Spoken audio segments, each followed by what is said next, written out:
right, literally it's no pressure. I'm your host, Bang Bug, and we got a special guest. Go ahead and introduce yourself. How y'all going? Poppah, Mr. 420 Special, DMV's Highness. Okay, so I guess, so what was it like growing up north? Well, where I'm from, PG County is a predominantly black area, so we got a little meme going on Facebook that like, when you're from PG, you think everybody's city like ours, or everybody's county is like ours. It's all black. Our teachers are black. Our doctors are black. You know what I'm saying? And that's how we grew up. That's how it was growing up. So, but you had that tough skin when you're from DMV.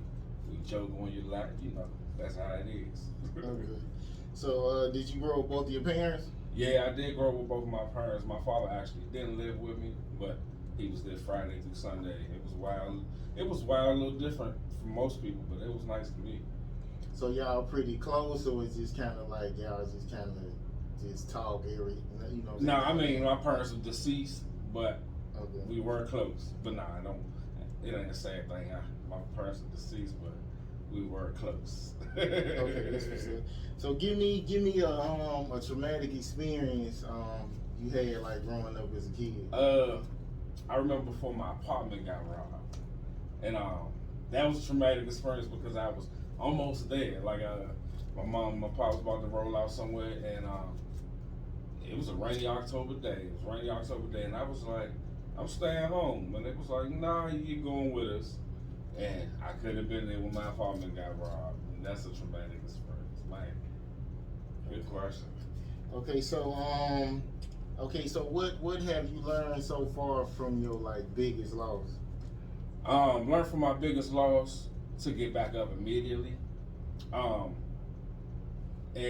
I mean that because every time I've had a big loss, get back immediately got me right back on track. Okay. It was like it was what I needed to immediately get back on track. Okay, I'm gonna switch it up. I'm gonna talk about like some current stuff that's been going on. Joe Budden, he came out as like bisexual, right? So I don't know if you've seen it. I seen that. But seen that. I already knew this because I don't know if you remember he interviewed Black. People call him Six, like, right. And he was like flirting with the nigga like on camera. Right. So I remember he told him he was like good looking. It was just like he was whole everything. It was like he was flirting. He was like when they was gonna get together, and Black it was like he was cool with it. Right. So I kind of peeped that out. So I guess like. Have you like peeped out like some artists or like people in the entertainment where they probably are bisexual but they try to hide it? Yeah, I have peeped that, and I'm like, live how you live. I mean, let everybody know. But I understand in this industry how it is. But I'm like, let people know how you are. Shit, the talent gonna speak for itself. Like Frank Ocean, you know what I'm saying? The talent gonna speak for itself. So. I guess, would you work with like a gay rapper or? Yeah, wanna know why? I want that fan base. I want his fan base and my fan base to mix. Yeah, I want that fan base. So I would work with a gay artist. Okay. I would. The song, now we gotta decide on what this subject matter is on the song. As long as it ain't, I don't know, I guess gay stuff. Right, you know what I'm saying? It's about some life stuff you can relate to. Yeah. Okay, so you seen the video where Boosie got, it looked like it was fake, but he got ran up on by the gay dude. So did you think he handled that the right way, or what you think? Yeah, I think he did it the right way. We know Boosie Boo gonna be him. But I think he definitely handled it the right way. Because I don't know if it was fake or not, but some of us wouldn't have had, some of us would have went off in the right way. But I think he handled it the right way. I think he did do it the right way. Damn, I'm still okay. I think he did it the right way, but all like the street niggas know Boosie. Like he like matter of fact, I seen it was like a recording where he was talking to his old lady, but from what he was talking, it sounded like he killed somebody. So Dang. I don't know if I done heard other artists like if you hear him talk, like you can be like this nigga killed somebody. Right. And matter of fact, Nipsey Hussle, he got a video was saying like how he went looking for his enemies and he walked like I walk. So you can tell he have too. But he a nigga that you don't really want to fuck with like this. So. Yeah, I did that. Definitely had to be. So I hope it was. Right. Okay, so what's a red flag that you ignored and now you regret? Red flag I ignored. Like from a friend or Right. like a female. I'm going with from a female. Red flag I've ignored. Bad cooking. Bad cooking. Bad cooking, man. But this was young and like my man Duke Dash Doom say back in my thought demon days. So yeah, bad cooking. I should have seen that. I should have known that. But you know, like some women do, like they'll learn. Cause I remember my dad saying my mama couldn't cook, but you know what I'm saying. Later on, she learned. But sometimes you gotta be patient with them. Okay, right. So give me like the top 3 things like you could tell somebody to like keep a relationship together.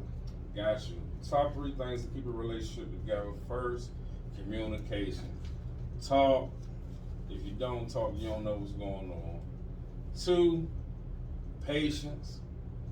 Patience, because you know, relationships just like in your life itself, them lows ain't gonna last for too long. There's gonna be a high soon. So if you settling in the low in your relationship, that high around the corner. Just be patient. 3, I say, y'all got to be friends. I mean, if people have worked being opposites, or people have worked not being a friend with their spouse, but y'all gotta be friends. Y'all gotta have a agreement on something together. You know what I'm saying? Something. But yeah, being friends, I say that's number 3.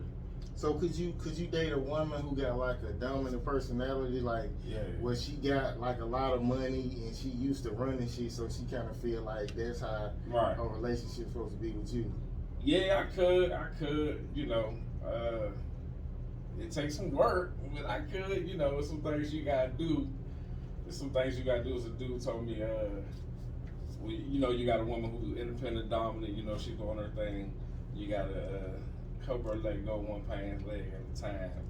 And fellas, we try and get both pants legs down, but if you do one at a time, be patient with somebody that's independent and rocking and got their own money, own bag.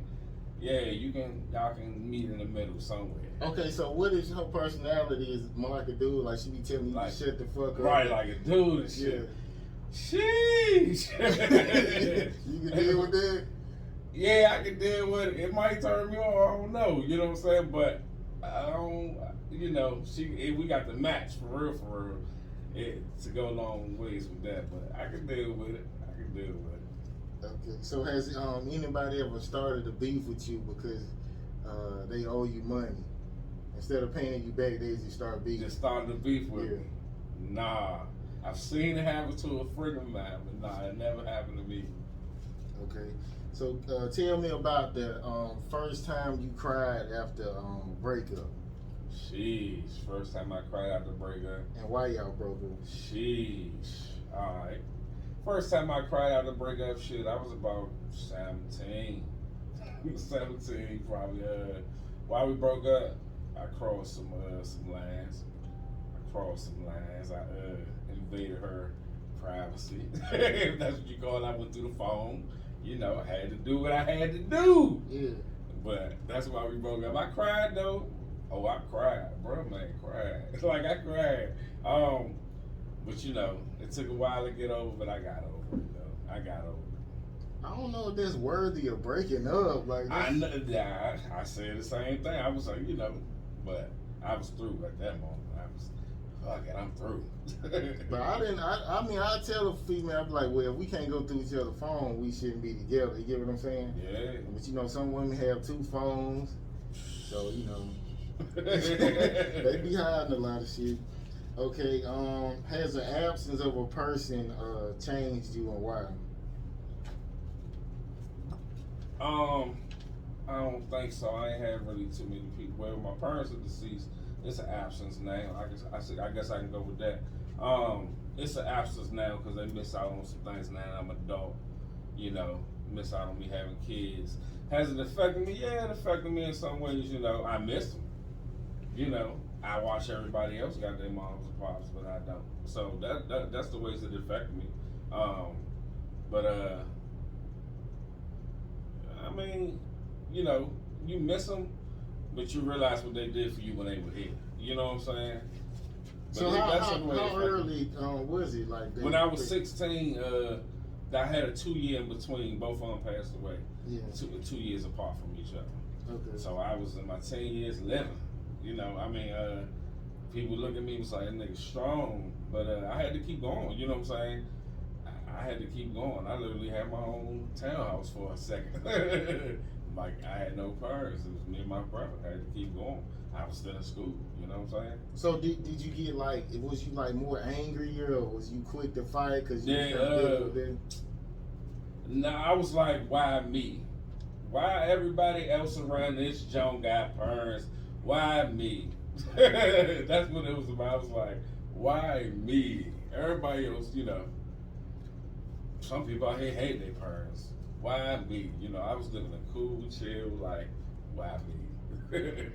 So like, have you ever had a moment to where like you was like, I don't believe in God because this happened to me? Nah, because he showed himself to me when it happened, and then that's real wild. But nah, like the day my mother passed is the day God showed himself to me, and I avoided all of that hating God, or you know, you can question God and you can be upset. Hell yeah, you can be upset with God, but I ain't say I don't believe in him because he revealed himself to me that day. It's wild. Okay. So, a time when you made someone priority and they didn't, you know, do the same in return. Females, you know what I'm saying? It's the time I made a young chick priority, and she had me thinking I was the same with her. She ran a good game. You know what I'm saying? She made me think I was top priority. I was like, oh, you come to find out I'm not. That's how it goes. I mean, she told you that, or you just figured it out? I just figured it out. You know, you don't know what she had on a Thursday night and Friday. You know, you know, y'all talking, but if you don't know what she had at a good time of day, you like, well, I'm not top priority. And then if it keep going on weeks, then you realize, yeah. Okay. So I guess something negative that may have made you a better person. Something negative may have made me a better person.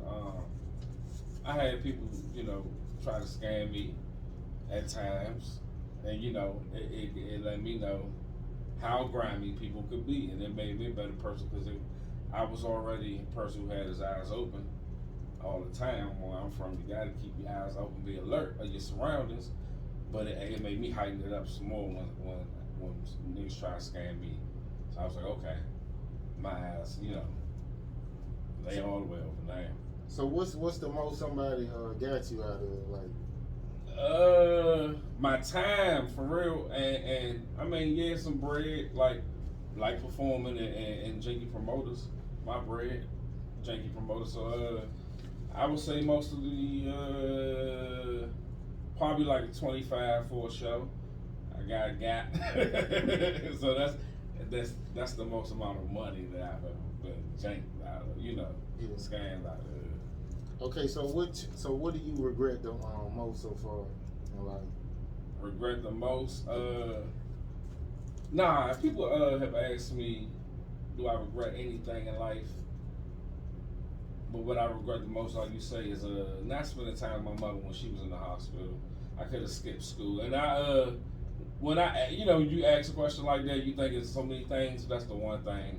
The time she was in the hospital, man, I could have just got to school, hollered at her when sat in the hospital with her. What's she gonna do? Say, take me to go back to school? Nah, I'm up in the hospital with you. So that missed time right there, that little period when she was just in there, I regret that. So in your mind, did you kind of think she was okay? Like I knew she had cancer, okay. But I didn't know. You know, you don't know when. Doctors give you a time span, and a lot of people I know that folks extend that. My mother extended a year and a half from when they said she was going to pass. Yeah. So I ain't know. Okay. So have a guy ever like confronted you over a female, and like how did you respond to it? Nah, a guy never confronted me over female. I've had to confront guys over my female. For real? Because I date bad chicks. Nah, I'm fucking with you. But nah. Yeah, I mean, before, you know, in my thought days, yeah, I've had to confront a man over my female. But nah, never toward me. I don't be getting in trouble. Okay, give me this story. Like, how do you just like, you start up a conversation and you just go straight to him and be like, what the fuck you doing with Tanya or whatever? One time it was a nigga who like knew me, knew my chick, and he was trying to get me caught up in the mix with two chicks because he knew that I knew two chicks. So he was trying to get me hemmed up with my girl. And I asked around, what this nigga number at? Give me the number. Call this nigga out. Man, and it was just as soon as you answer the phone, man, keep my name out your motherfucking mouth. What? You know, I was, you know, it ain't even no conversation. You just let the nigga know what it is. And then you like, yeah, see me. Okay, so a person who disappointed you the most in a time you disappointed yourself the most. Time a person disappointed me the most. I had a nigga tell me don't follow my dreams that I thought was real my man's. Now he didn't tell me to go follow my dreams, but he told me don't make a move that's, you know, conducive to me following my dreams. So I was like, oh yeah, you really disappointed me right here. You really disappointed me. Times I disappointed myself, doing dumb shit when you're under influence. You know what I'm saying? I've disappointed myself that way. You like, oh, why the fuck I do that? So yeah. Okay, you know, it'd be stories about, you know how some guys, like, they'll cheat and they might get a girl pregnant and then they'll go so far as to kill the girl. So they, you know what I'm saying? Right. Because they want to keep their girl. So what's something that you might panic about, like, you did, like if you cheated, like what you did in a panic right. relating to cheating? You said, what have I done in a panic? Yeah.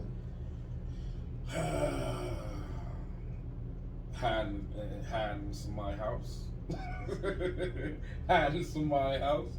That's the last thing I did. Yeah, I had to do that.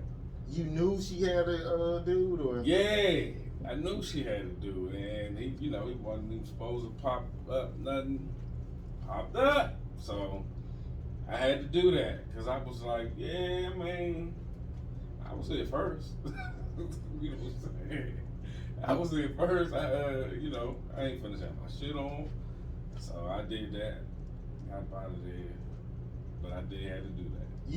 So do you feel like that's gonna come back to you if you be messing with guys, girls? Right? Nah, because that was like years ago, man.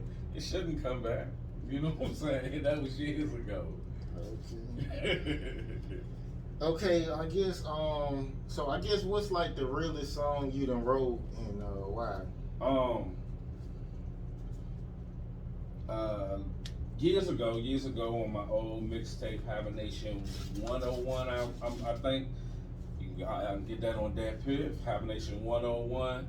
I got a song where I said, my son in the car seat, his mama gonna be my wife. Fuck all that complaining, I'm just living my life. And that was like the realest song because I spoke the shit into existence. And you know what I'm saying? I was riding with my son. I wrote what was going on. And I spoke it into existence, man. I'm gonna marry his mother. I'm gonna stop complaining and go get everything that I want. You know what I'm saying?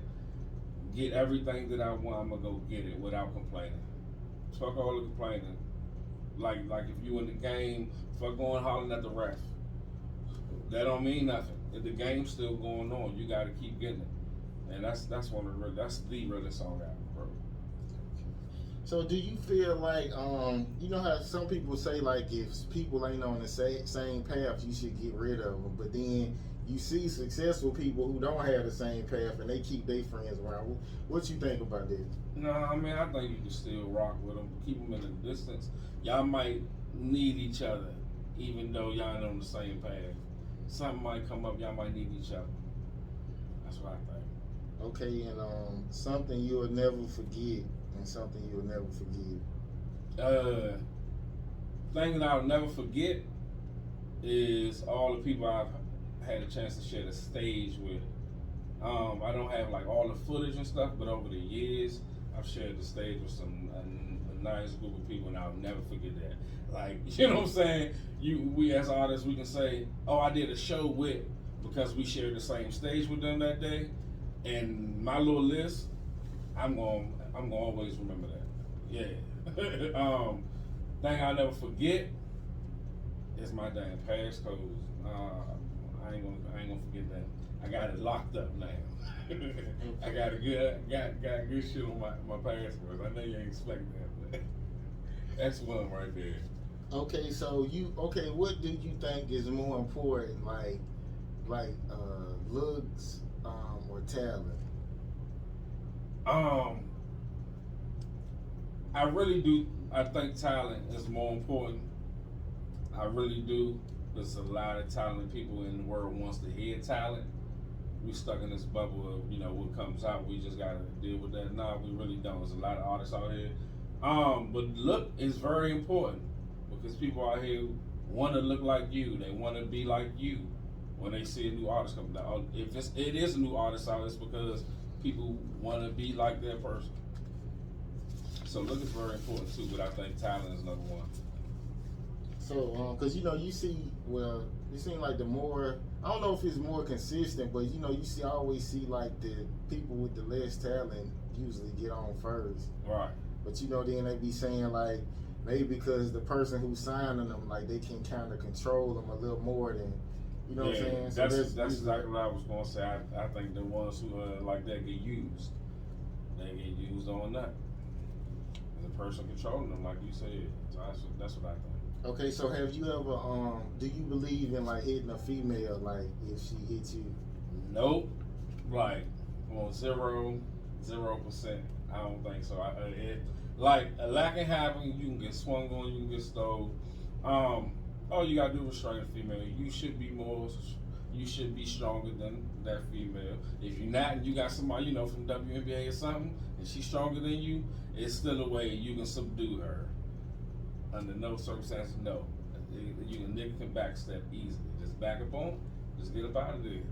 The feds gonna be, Okay, so what's a quote that you live by? It's gonna sound real churchy, but I can do all things through Christ. Like I can do all things, and like anything that I want to do, I can do it through Christ, and that's something I live by. Okay. So I mean, as far as like religion, like you don't how like they pushed it on slaves, like that's what they wanted us to learn. So you don't think about it like that. If that's what they wanted you to learn, like nah, I don't. Something you should believe in. Nah, I don't because I think God meant for it to happen that way. Like we could have got it all type of ways. That's the way He wanted it to happen. You know how we say God knows everything that's going to happen. That's how He wanted it to happen for African Americans. He wanted it to happen through slavery, and that's fucked up. So you think He sanctioned that slavery? Like He knew like. I mean, he knew man had to go left or right, and they went right. He was like, bruh, they went right, like, and that was the way of living for this country. But I think the learning the Bible and learning Christianity, I think He just meant for us, all set of people that find it that way. Like, you got Christians that's Jamaican, Christians that's Asian, all that. They found it a different way. And they find it the same way we find it. That's what I think. Okay, that's what's up, Dan. So I guess just tell us about the latest project you got coming out and what people can I guess as far as like how people can like buy your merch and all that kind of stuff. I got you. Well, I got a project, the 420 special. It's been great to me. It's been streaming in 15 countries. My smoke is everywhere. Go smoke to it. You can go ride to it. You ain't got to smoke to it. The 420 special. It's been good to me. You can stream it everywhere, anywhere that you stream music. I got a project coming out soon. People like, oh, the 420 special over. Yeah, it's over. I got a project coming out soon called Ascending to the Throne. It's some real king shit on there, and I'm gonna talk my shit. A lot of people been hearing me on this weed stuff, and they're like, "Oh, that's all he do," because I've been getting a lot of new fans. They're like, "Oh, this the smoke guy." Nah, actually, Poppah been out for 20 years. I got a lot of shit. I got a lot of shit, and I'm about to talk my shit on this Ascending to the Throne. It's my next project coming out. Some people was like, "Oh, this might be a part 2 to the Merlin throne." No, it's not part 2 to the Merlin throne. I'm ascending to the throne of this rap shit. Merlin, that was a throne I needed to step on. Now it's the rap game.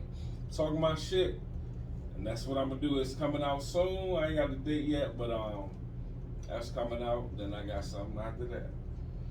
Okay, I guess we gonna be right back with our next guest, and I'll see y'all in a minute.